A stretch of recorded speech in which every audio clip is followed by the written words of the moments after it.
Hey, what is up you guys? Welcome to my channel, or welcome back to my channel.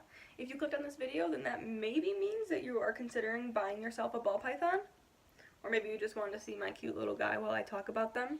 So today I'm going to be letting you know the basic care of a ball python. This is going to be with a tank system. If you ever wanted me to do a video about our rack system, I could also do that, so just comment below if you wanted a video about how we do our rack system.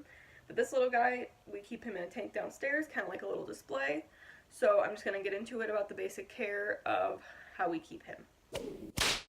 Before I get started, I just want to say that I am not an expert, and you should always also do your own research. This is from my research, but always do your own. Don't always rely on other people. Anyway, let's get into the video. Before you buy a ball python, you need to know that they can live up to 40 years. Their average lifespan in captivity is around 30 years if kept correctly. So you just want to know the commitment that you're making. That doesn't change anything for me. They make wonderful pets. They have a very mild temperament. And they're just so cute. I mean, look at that. So first and foremost, the tank should be around 20 to 30 gallons for an adult. If the snake is too big and cannot get into their hide box, into their water bowl, then it's too small. Even when keeping a rack system, you want to at least have room for a hide box and a water bowl. We're actually upgrading right now because our snakes are growing and they need bigger space now. Humidity for the ball python should sit around 60 to 70%. You may want to get yourself a spray bottle because your house is most likely not going to sit at that. So we use a pump. It's like a Mr. because that one you like pump and then it sprays, because we have so many animals. Instead of us having to do this, we pump it and then it like sprays itself. You want to get yourself a humidity gauge because you're not going to be able to guess the humidity, and if the humidity is too high, that can actually lead to a respiratory infection and other issues. So if you go over a little bit, it's not going to kill them, but you want to be persistent and you want to keep your humidity around 60 to 70%. And low humidity can cause skin problems and bad sheds. Bedding for ball pythons, you want to use some type of aspen bedding, such as coconut bark or repti bark, like the wood chips.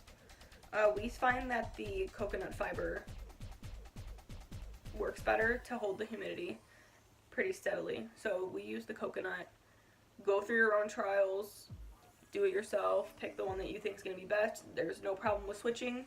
You need to clean it out very often anyway. You want to be cleaning out your reptiles' tank at least once every week or once every 2 weeks, depending on if they use the bathroom or not, basically. So just pay attention, go through your own trials and errors with your whole setup, really. You have to find out what works best for you and for your animal. As far as lighting and heating your animal's tank goes, you want to have lamps and belly heat. Where the daytime lamp and the belly heat is, you want it to be, keep your heat on the same side. You have a heat side and you have a cool side.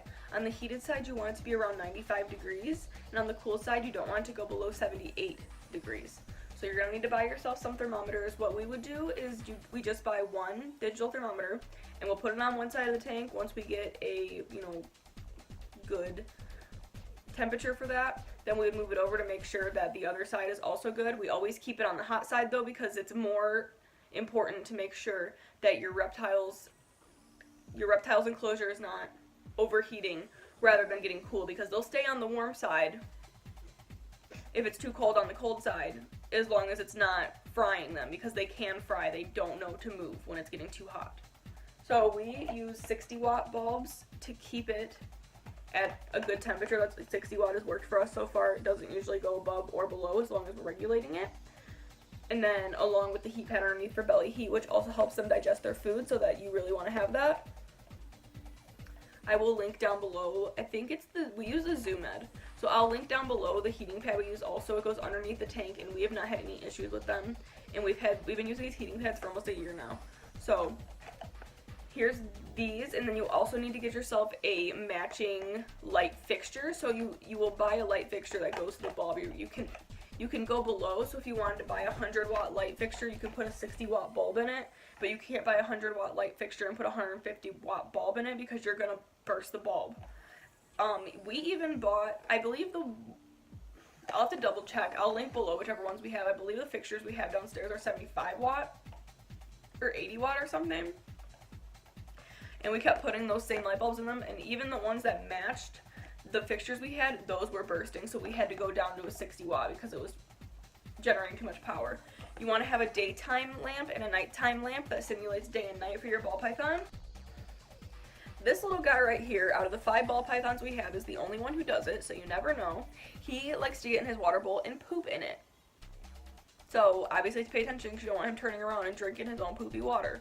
So just pay attention, keep their water clean. He also likes to soak in his water bowl, which is common. We have one of our big females breeders likes to do that. So make sure they have the freedom to do that. Make sure you're keeping them clean. A safe scale to know what to feed your ball python is you want it to be about the size of the widest part of the ball python's mid body. You can go a little bit bigger, but not much. So if you're not sure on what to feed them, ask the person you got them from, do some research, join Facebook groups, people will let you know. Make sure you're better off to ask than to hurt your animal. So right now he is actually eating hoppers, but he's actually getting a little chunky, so we're probably going to move him up pretty soon because he's a hungry little boy and his mid is getting chunkier now. So as they grow, obviously you switch their food and feed them larger. That is all the information that I have for you guys in this video. If you have any questions, any concerns, any comments, please comment them down below. Every single thing I talked about in this video will be linked down below. I suggest before you buy a brand new tank, looking on your marketplace, get yourself a cheaper tank. People are always selling them. We've only bought one brand new tank with all the snakes that we have. So, like I said, look for that first. Otherwise, a tank will be linked down below, perfect for your ball python. The whole setup will be linked down below. I love you guys, and I will see you next time.